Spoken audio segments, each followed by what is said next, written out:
श्रीमद्भागवत सप्तमस्कन्ध। ओम नमो भगवते वासुदेवाय।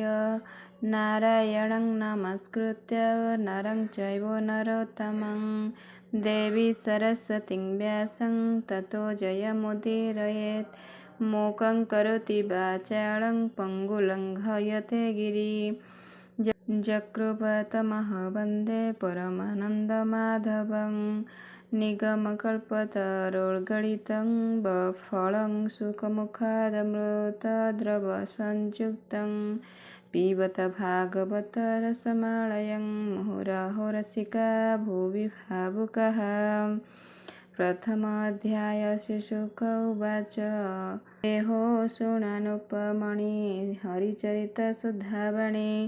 जन्म वासना कर्म फले प्राणी भुञ्जन्ति महितले। सप्तमस्कन्धे भागवते कहिबा शुण एक चित्ते।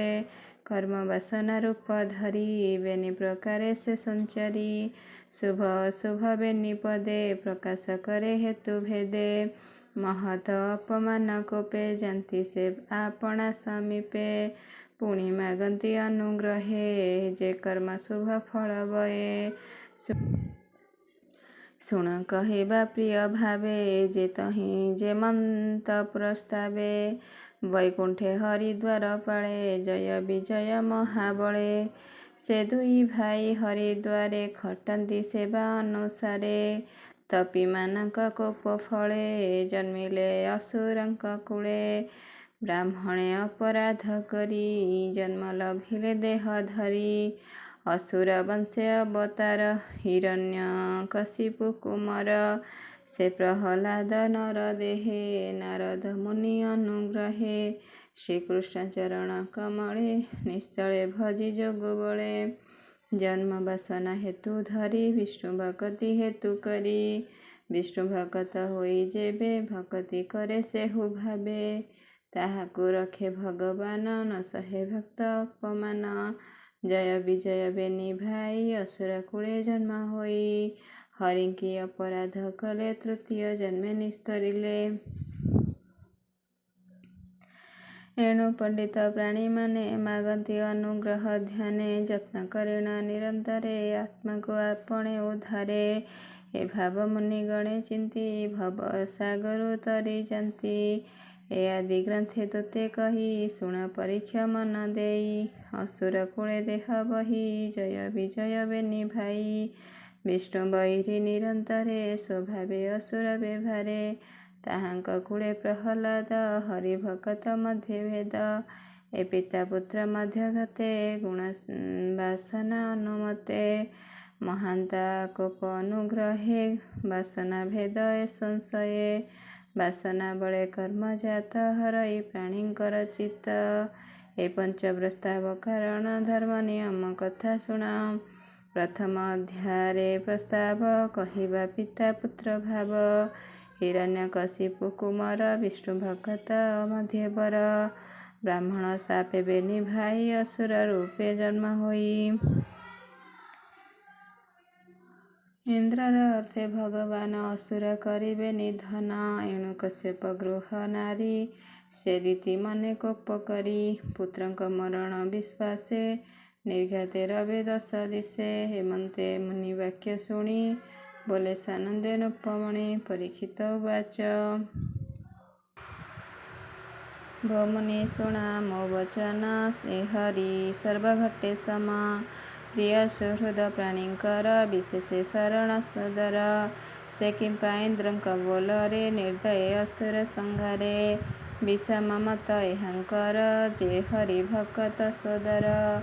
सुर गणक निमित्तरे निष्ठुर प्राय कर्म करे। जे हरि सर्वजीवपति से किंपा विचारे अनीति। अशेष जंतु हृदय थाई अंतरे समस्त देखई। आत्मार निस्तारण करे से किंपा भेद को विचारे। देव असुर तार देही सम विषम तार नाही। स्वभावे त्रिगुण शरीर से निरंजन निराकार। निर्गुण सत्य वेदपति सकल भूते तार स्थिति। एणु गोविंद गुणा कर्मे संशये मोर मति भ्रमे। ପୂଜାଇ ଚରଣେ ତୁମ୍ଭର ମୋର ସଂଶୟ ଦୂର କର। ଶ୍ରୀଶୁକ ଉବାଚ ବନୁପତର ସାଧୁବାଣୀ ତୁଜେ ପଚାରୁ ପରିମାଣୀ। ଅଦ୍ଭୁତ ବିଷ୍ଣୁର ମହିମା କେ ଜାଣିପାରେ ଗୁଣ ସୀମା। ଏ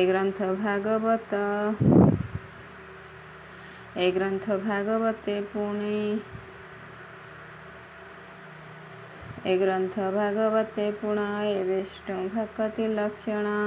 ପରମ ପୁଣ୍ୟ ହେତୁ ବାଣୀ ଯେ ଶୁଣେ ଯେ ବା ମୁଖେ ଭଣି। ନାରଦ ଆଦି ମୁନିଗଣେ ଯାହା ଭଜନ୍ତି ଅନୁକ୍ଷଣେ। ବ୍ୟାସ ଚରଣେ ସେବି ମୁହିଁ କହିବି ଯାହା ମୁଁ ଜଣାଇ। ସେ ହରି ସ୍ୱଭାବେ ନିର୍ଗୁଣ ପ୍ରକୃତି ପରମ କାରଣ। ସ୍ୱଭାବେ ସର୍ବଗୁଣ ପର ବ୍ରହ୍ମା ଶଙ୍କରେ ଅଗୋଚର। ସେ ମାୟା ଗୁଣ ଆଶ୍ରୟ କରି ବ୍ୟାଧକ ରୂପ ଧରି। ସେ ତତ୍ତ୍ୱ ରଜତମ ଗୁଣ ପ୍ରକୃତି ଏହାଙ୍କ ପ୍ରମାଣ। ଆତ୍ମାର ଗୁଣ ଯେ ନୁହନ୍ତି ପ୍ରକୃତି ରୂପେ ପ୍ରକାଶନ୍ତି। ଉଦୟ ଅସ୍ତ ଏକା ବେଳେ ନୁହନ୍ତି ଶୁଚି ସଙ୍ଗ ମେଳେ। ସୃଷ୍ଟି ପାଳନ କାଳେ ହରି ସତ୍ତ୍ୱ ଗୁଣକୁ ଆଶ୍ରୟ କରି। ଦେବତା ଋଷି ରୂପ ହୋଇ ସ୍ୱଧର୍ମେ ସୃଷ୍ଟିକୁ ପାଳଇ। ରଜ ଗୁଣକୁ ଆଶ୍ରୟ କରି ଅସୁର ଗଣକୁ ନିସ୍ତାରି। ଯକ୍ଷ ରାକ୍ଷସ ତମ ଗୁଣେ ଭଜଇ କାଳର ପ୍ରମାଣେ। ଯଦି ଆକାଶେ ପ୍ରକାଶ ଏଇ ବିଚାରେ କାହିଁ ନ ମିଳଇ। କାଷ୍ଠ ସଂଯୋଗେ ଅଗ୍ନି ଯେନେ ଜ୍ୱଳେ ବାୟୁ ସଞ୍ଚାର ସ୍ଥାନେ। ଆକାଶେ ଯେନେ ଜଳ ଘଟେ ତେମନ୍ତ ରୂପେ ସେ ପ୍ରକଟେ। ମାୟାରେ ନାନା ରୂପ ହୋଇ ସେ ମାୟା ତାକୁ ନ ଲାଗଇ। ଏହା ବିଚାରି ମୁନି ଜନେ ଆତ୍ମାକୁ ଆତ୍ମା ଅନୁମାନେ। ସଂଶୟ ନ କରନ୍ତି ମନେ ହରି ବିଷୟ କ୍ରୀଡ଼ା ସ୍ଥାନେ। ସେ କାଳେ ମାୟା ଯୋଗ ଅର୍ଥେ ପୁରୁଷ ଜୀବ ଏହି ମତେ।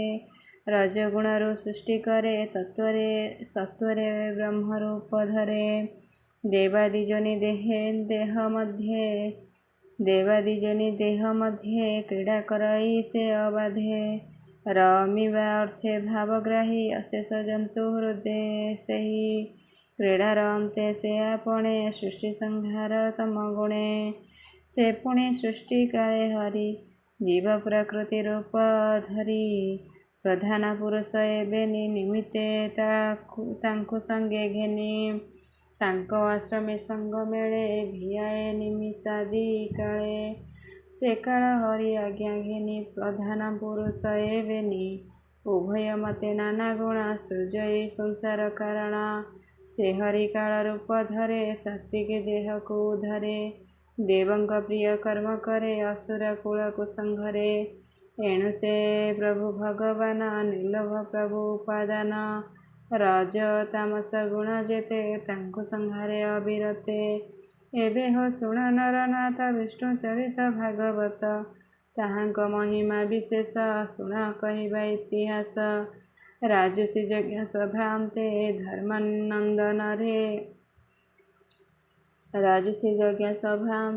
ଧର୍ମାନନ୍ଦନର ଅଗ୍ରତେ। ନାରଦ ମୁନି ଯାହା କହି ସେ ସଭା ମଧ୍ୟେ ପାଞ୍ଚ ଭାଇ। ଦେବକୀ ନନ୍ଦନର ତୁଲେ ରାଜା ମୁନିଙ୍କୁ ପଚାରିଲେ। ସେ ସଭା ମଧ୍ୟେ ଧର୍ମବଳା ନୟନେ ଅଦ୍ଭୁତ ଦେଖିଲା। ଶିଶୁପାଳର ପଞ୍ଚପ୍ରାଣ ଗୋବିନ୍ଦେ ପଶିଲା ଶରଣ। ସଭାଜନଙ୍କ ଦୃଷ୍ଟି ଆଗେ ଯେହ୍ନେ ବିଜୁଳି କଳା ମେଘେ। ଯୁଧିଷ୍ଠିର ଉବାଚ ଭୋମୁନି ଦୁର୍ଲଭ ଏ କଥା ଦେଖି ମୋ ମନେ ଗୁରୁ ବ୍ୟଥା। ଅଷ୍ଟାଙ୍ଗ ଯୋଗେ ମୁନିଗଣ ଚିନ୍ତନ୍ତି ଯାହାଙ୍କ ଚରଣ। ଏକାନ୍ତେ ଭକ୍ତି ଯୋଗେ ଚିନ୍ତି ଯାରୂପ କେହି ନ ଦେଖନ୍ତି। ଦେବଦାନବେ ଅଗୋଚର ଯେ ବ୍ରହ୍ମ ନିତ୍ୟ ନିରାକାର। ଏଦମ ଘୋଷର କୁମାର ସ୍ୱଭାବେ ଦୁଷ୍ଟ ଦୁରାଚାର। କୃଷ୍ଣେ ଅନେକ ନିନ୍ଦା କଲା ସେ କିମ୍ବା କୃଷ୍ଣଙ୍କୁ ପାଇଲା।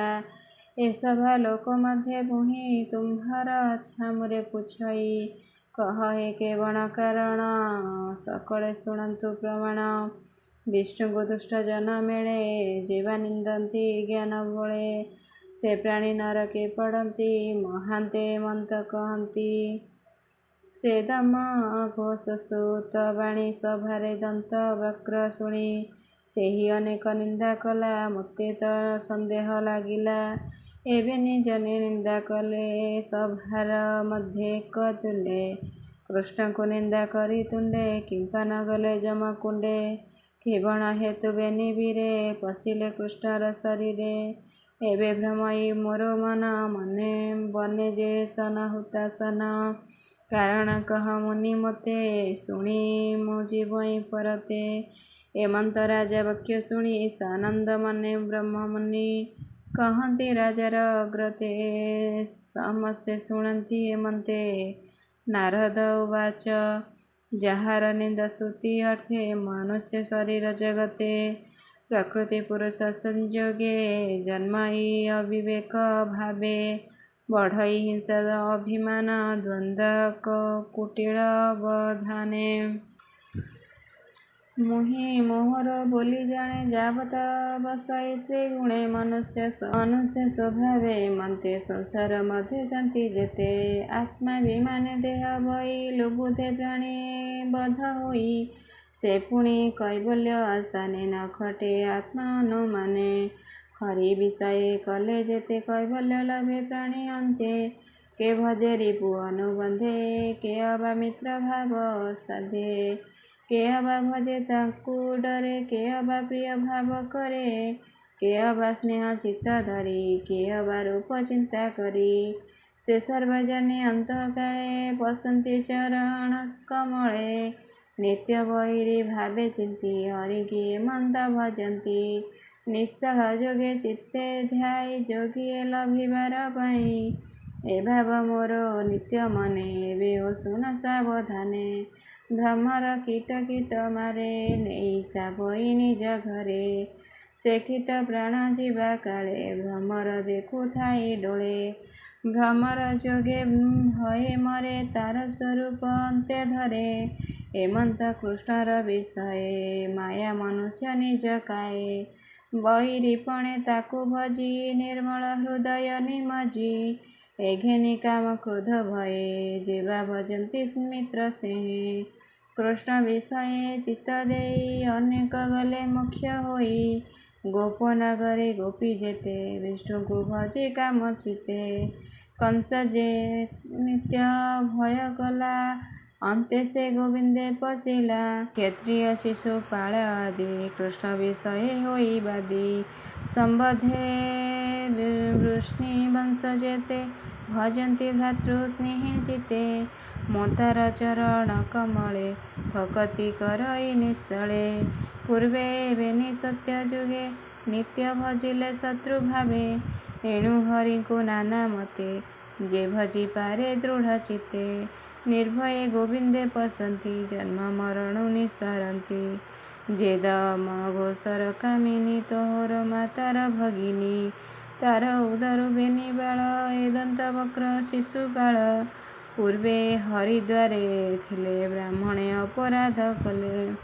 ଏବେନି ଭାଇ ସହୋଦର ବିଷ୍ଣୁ ସେବକ ମଧ୍ୟ ବର। ମହାନ୍ତା ଅପରାଧ ଫଳେ ଜନ୍ମିଲେ ଅସୁରଙ୍କ କୁଳେ। ବ୍ରାହ୍ମଣେ ଅପରାଧ କଲେ ବ୍ରହ୍ମ ଋଷିଏ శాପ ଦେଲେ। ଏ ଜନ୍ମେ ମନୁଷ୍ୟ ଶରୀରେ ପୁଣି ମିଳିଲେ ହରିଦ୍ୱାରେ। ଯୁଧିଷ୍ଠିର ଉବାଚ ଯେ ହରି ନାମ ଉଚ୍ଚାରନ୍ତି ସର୍ବ ସଙ୍କଟୁ ସେ ତରନ୍ତି। ଯେ ହରିଦ୍ୱାର ପାଳପଣେ ପାଦେ ସେବନ୍ତି ଅନୁକ୍ଷଣେ। ତାହାଙ୍କୁ କେବା ଶାପ ଦେଲା ମୋତେ ତା ସନ୍ଦେହ ଲାଗିଲା। ସେ ବୈକୁଣ୍ଠ ପୁରେ ଥାନ୍ତି ସେ ତ ସଂସାରେ ନ ପଡ଼ନ୍ତି। ଦେହ ସମ୍ଭାବନା ଯହିଁ ନାହିଁ ସେ କିମ୍ପା ବହେ ନର ଦେହି। ନିତ୍ୟ ହୋଇଲେ ଦୁରାଚାର ଏଣୁ ସଂଶୟ ଜାତ ମୋର। ଭମୁନି ବନ୍ଦେ ତୋ ଚରଣେ କହ ଏ କେବଳ କାରଣେ। ନାରଦ ଉବାଚ ଶୁଣ ରାଜନ ସାବଧାନେ। ଯେ କୃଷ୍ଣ କଥା ବିଷ୍ଣୁର ଭୁବନେ। ବ୍ରହ୍ମାର ପୁତ୍ରେ ବେଦବାଦୀ ସନକ ସନାତନ ଆଦି। ସେ ଚାରି ଭାଇ ଏକ ଦିନେ ଭ୍ରମତିଏ ତିନି ଭୁବନେ। ପୁଣି ସେ ଅନ୍ତରିକ୍ଷେ ଗଲେ ବିଷ୍ଣୁର ଭୁବନେ ମିଳିଲେ। ପ୍ରବେଶ ହୋଇ ଦ୍ୱାର ଦେଶେ ବିଷ୍ଣୁର ଦର୍ଶନ ଲାଳସେ। ଜ୍ୟେଷ୍ଠ ଅଟନ୍ତି ସେହିମାନେ ମରିଚି ଆଦି ମୁନିଗଣେ। 5 ବରଷ ବାଳପୋଏ ସର୍ବେ ଦିଶନ୍ତି ଏକ ପ୍ରାଏ। ବାଳ ସ୍ୱଭାବେ ଦିଗମ୍ବର ସ୍ୱଭାବେ ବ୍ରହ୍ମାଙ୍କ କୁମାର। ସନକ ଆଦି ମୁନିଗଣେ ସେବନ୍ତି ବିଷ୍ଣୁଙ୍କ ଚରଣେ। ତାଙ୍କୁ ବାଳକ ପ୍ରାୟ ଚାହିଁ ଜୟ ବିଜୟ ବେନି ଭାଇ। ବାଳକ ଦେଖି ଦ୍ୱାର ପାଳେ ନିଷେଧ କଲେ ତାଙ୍କୁ ବଳେ। ତାହାଙ୍କ ମନ ହରି ପାଦେ ପଶି ନ ପାରିଲା ପ୍ରମାଦେ। ଦ୍ୱାରପାଳଙ୍କ ମୁଖ ଚାହିଁ କୋପେ ବୋଲନ୍ତି ଚାରି ଭାଇ। ତୁମ୍ଭେ ତ ଦୁଷ୍ଟ ବେନି ଭାଇ ଏପୁରେ ଥିବା ନ ଯୋଗାଇ। ଏପୁର ବୈକୁଣ୍ଠ ଧାମ ପଶି ନ ପାରେ ରଜତମ। ଏଥେ ନ ଥାଅ ଭାଇ ବେନି ମର୍ତ୍ତ୍ୟ ଜନ୍ମିବ ଦେହ ଘେନି। ଅତି ପାପିଷ୍ଠ ତୁମ୍ଭ ଦେହ ଅସୁର ଘରେ ଜନ୍ମ ହୁଅ। ହିମନ୍ତ ବିପ୍ର ଶାପ ପାଇ ପୁରୁ ଖସିଲେ ବେନି ଭାଇ। ଊର୍ଦ୍ଧ୍ୱଚରଣ ଅଧୋମୁଖ ତକ୍ଷଣେ ଦେଖି ତାଙ୍କ ଦୁଃଖ। ଦୟା ବସିଲା ତାଙ୍କ ଦେହି ସ୍ନେହ ବୋଲନ୍ତି ଚାରି ଭାଇ। ଅସୁର ହୋଇ ବେନି ଜନ୍ମ ନିତ୍ୟ କରିବ ଦୁଷ୍ଟ କର୍ମ। ତୃତୀୟ ଜନ୍ମେ ଜାତ ହୋଇ ତାଙ୍କୁ ଧରିବ ବେନି ଭାଇ। ବିଷ୍ଣୁଙ୍କୁ ଚିନ୍ତି ଅପରାଧ ପୁଣି ଲଭିବ ବିଷ୍ଣୁପାଦ। ପ୍ରଥମେ କଶ୍ୟପଙ୍କ ଘରେ ବେନି ଦ୍ୱିତୀର ଗର୍ଭରେ। ଜନ୍ମିଲ ହିରଣ୍ୟକଶିପୁ ହିରଣ୍ୟାକ୍ଷ ଯେ ମହାବପୁ। ଦେବଦାନବ ତାଙ୍କ ପାଦେ ଖଟନ୍ତି ଅପରାଧୀ ଭାବେ। ହିରଣ୍ୟାକ୍ଷର ଗର୍ଭ ଭରେ ମହି କମ୍ପାଇ ଥରହରେ। ସେ କଷ୍ଟ ହରି ନ ସହିଲେ ଶୂକର ରୂପକୁ ଧଇଲେ। ଧରଣୀ ଉଦ୍ଧାରଣ ପାଇଁ ବରୁଣପୁରେ ହେଲେ ଯାଇ। ସେ ଦୁଷ୍ଟ ହିରଣ୍ୟାକ୍ଷ ବୀର ଅସୀମ ବଳ ଅଟେ ଯାର। ବରାହ ରୂପ ଦେଖି କୋପେ ମିଳିଲା ଗୋବିନ୍ଦ ସମୀପେ। ଅନେକ ଗଦା ଯୁଦ୍ଧ କଲା ଶବଦେ ଭୁବନ କମ୍ପିଲା। ବିଷ୍ଣୁର ଗଦା ଘାତ ବଳେ ପ୍ରାଣୀ ଛାଡ଼ିଲା ରସା ତଳେ।